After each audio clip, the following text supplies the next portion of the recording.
You're welcome back. This is Breakfast Daily live on City TV. Now, earlier, you enjoyed some amazing tunes, from Berima Awo and the Berima Band. Now I'm going to be talking to the man himself who's made all this possible. Welcome, Berima, to Breakfast Daily. Thank you so much. Thank you. Beautiful music. Thank You're you. such a superstar.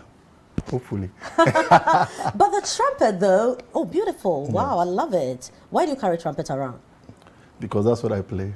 Okay. It's my rod and my staff. And they comfort you. Right, but you are doing amazing music, So when you hear sounds like this, you remember Ramblers, and when you see a big team, a big band like this, you probably would remember Osibisa, Yes. and other amazing musicians from Ghana who made us proud, with their works and all. Why are you doing this style? Why I'm doing this style is because living abroad, Okay. I realized that there's one thing that we have gifted the world, which is high life music. And unfortunately, it's like the authentic high life music is coming down. Yeah. So it's something that we have to keep up. Okay. The European has not lost his violin. We cannot lose our high life. Yeah. Yeah. So yes, we are on this restoration project to also raise new artists to sing proper high life and take them around the world. And yes, and just restore our music. It's very necessary. Yes, very necessary. The others are nice. We need every type of music, but we cannot lose our original music whilst we move forward. Exactly, yes, exactly. So. Fantastic ambassadorial work you are doing for Mother Ghana, and we are proud of you. But let's go back to you, who you truly are. Who is Berima Awo? Berima Awo is a simple guy who likes to play music. Okay. I live in Amsterdam. I tour with African music and high life. I'm now in Ghana trying to put something together. We just started our Berima Big Band, the first in like so long, like in 30 years. And yes, we are trying to do a restoration project. I compose, I write music for orchestras and stuff. So next month I'm doing a show with the Royal Concert Gebouw Orchestra in Amsterdam. Okay. And yes, so that's what I do. Yes. But you've just mentioned that you live abroad. Have you always lived in abroad? Have you lived in Ghana before? Yes, so I was here. I went to Jonte. From Jonte. Oh, that's why you're such good with bands, because Jonte is known for their beautiful music. Yeah, so and then I went to Presec, and then I went to Music University in Amsterdam. Okay. So, and then I've lived and worked there for 17 years now. Oh, interesting. Yeah. Right, so attending music school in Amsterdam, how has that impacted on what you do now? It gave me a global perspective on the different sounds and what it meant, and it actually also helped me to appreciate the likes of E.T. Mensah and Kim Bruce, and when you hear their sound, it had an international appeal. Anywhere that I play high life, they gravitate towards it. And so, yes, everything that we learn, we go out there to go and study and hopefully to come and impact our nation and make it better, in the small way that we can. Even if it's a dot that we can do, we try and make that dot work. That's why. But how easy or difficult is it, to be doing music, Ghanaian music, high life at that, in Amsterdam? It's the easiest thing to do. Oh, really? It's only difficult in Ghana. Tell me about this. Yes. So I've played high life for 17 years in African music, and I'm okay. I live off it. I breathe off it. I travel the world with it. I go to South America. I go to Asia. I travel the world with music. So I'll not complain. It's difficult here, but like I said, the work has to be done, and we have to bring it back home. You understand? This is where her life was nurtured and developed. And the funny thing is that people like Pat Thomas will do like 100 shows a year outside Ghana. People like Ebotela will do a lot of shows. He's like the biggest world music artist now in the world, right? With his song Love and Death. Yeah. But in Ghana, you don't hear. No, but why is it so anyway? What makes it difficult? Because you are doing it now. Yes. I'm sure you've tried doing stuff in Ghana, and you are also doing big time stuff internationally. Yes. Why is it difficult to break through in Ghana? I think it's a double-edged sword. It's not so difficult to break through. Everything in life is difficult. Yes. You see, and so There's a school of thought that feels like if I have good music, it should go by itself. But I have come to the place where I think like the way that people that make other music push it, we also have to push it like that. You know, we have to give it the same energy. You know, no matter how good your music is, you still have to put it out there and work towards it. I'm not sure any of the top artists in Ghana right now just started and then all of a sudden they were where they are. But it's difficult. It's more difficult here. Sometimes I ask myself like, why am I here? Why, You know, but I feel like it has to be done. The younger generation, sometimes when they are playing High Life and you hear it, they are not playing it well. You see, it's because it has not been passed down. The baton hasn't been handed down well, you know, and we have to correct these things. Right. So how have you been able to, you know, achieve all these things? Have you gotten closer to some of the, when you were performing, when you were singing, you mentioned talking to Nana Mpedu and all that. Have you had the opportunity, you know, to really work with people like that, you know, to get it properly for it to be handed over to you the right way? Very good question. So in 2011, I was at home and then I had my doorbell rang. I opened it and Nana Mpedu was standing in front of my door. You're kidding me? Yes. And he's like, I must sit down. I was like, oh, what have I done? Did you know him already? No. That was the first time you met him. And he came to your house? Yes. Wow. So he came to Amsterdam and he was doing a show in Amsterdam and in Germany and he heard of me. So he came, he's like, I must sit down. And then I sat down, I was like, what is it? He was like, what are you doing here? I was like, I'm living here. Yeah. It's like, no, you should be in Ghana. You were doing music already? Yes. Okay. I've been doing music since I was 7. 7? So, yes. Oh, wow.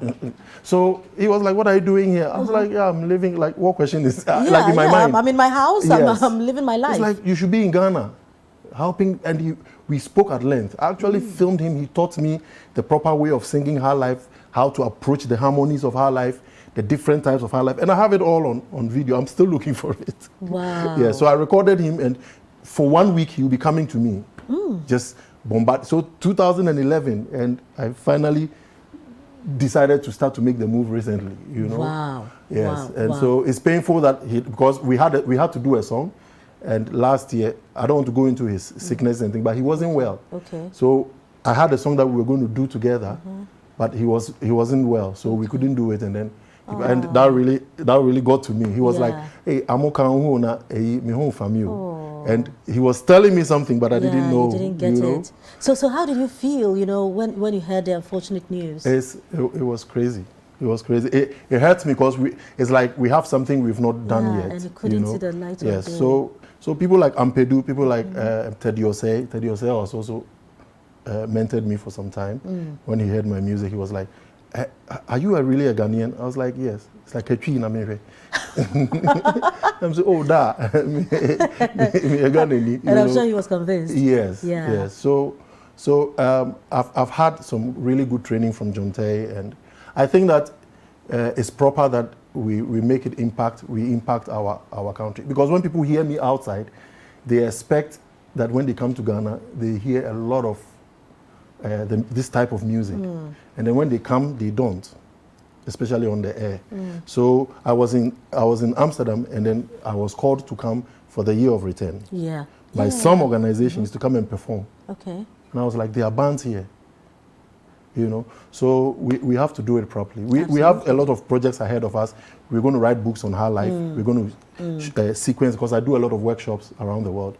We're going to sequence it and give people the structure of how the music is, like the way that I was taught by my forebearers. Okay, great. Now, you know, for us here at City, I mean, when we also heard about his demise, it was, well, a bit shocking, you know, and an unfortunate news for us, because we also have that relationship with him, you know. We've done music of Ghanaian origin, what he was on stage, and he did marvelous. Yeah, maybe we should just take a look at that, you know, and talk later.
Right, the legendary Nana Mpadu. We will miss him dearly. You saw your showman there, you know, Yes. and you've also done a tribute music Yes. song for him. That's with the Obra, right? Yes. Yeah. So I called some of my musician friends around the world. Okay. You know, that, hey, you see, if Nana Mpadu wasn't a Ghanaian, he was from another place, he would be celebrated more than this.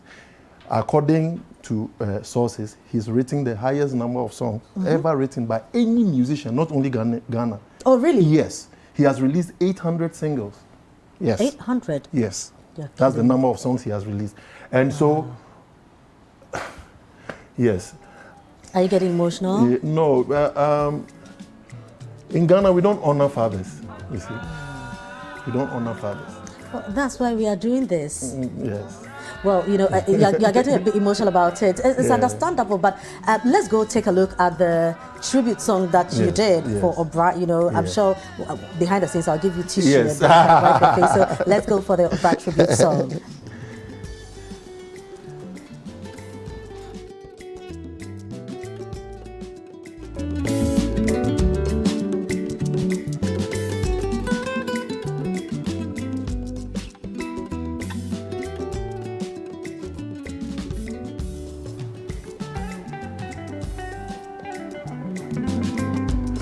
The video is not ready yet. Okay. The video is not ready yet. So we ready?